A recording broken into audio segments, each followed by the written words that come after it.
She was a storm in bare feet. Queen Nanny of the Maroons led warriors through mist-drenched mountains, caught bullets with her hands, or so the British believed, and carved a sovereign nation from the jaws of slavery.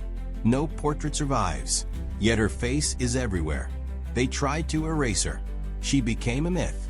They tried to contain her. She became a spirit.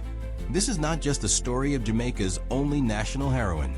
This is the story of a woman who turned memory into fire, and fire into freedom. Welcome to the History of the Caribbean's podcast. If you haven't already, please consider following us on your favorite podcast platform.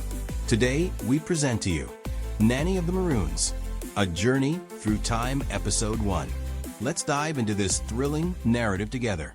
Chapter 1. The Whispering Winds of Ashanti. The wind speaks in Ashanti. It does not merely blow, it hums, it chants, it weeps and remembers.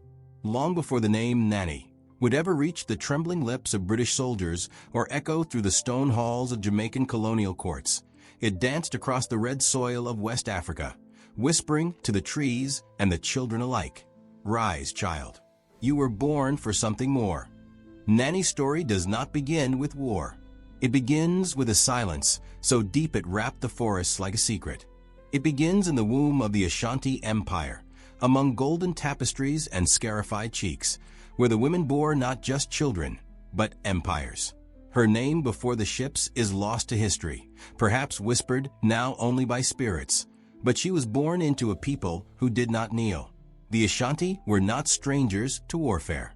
They did not bend to conquest. They met it with spears and spells, with drums that sent thunder across the land. In this cradle of resistance, a girl was born whose destiny would transcend continents. She was born into a lineage of Abayafo, those gifted in spiritual matters, women who knew how to speak to the dead, how to curse a tyrant, how to heal a broken body with a handful of leaves and a mouthful of words. Her grandmother, they said, had called down lightning. Her mother could look into the fire and see war before it arrived.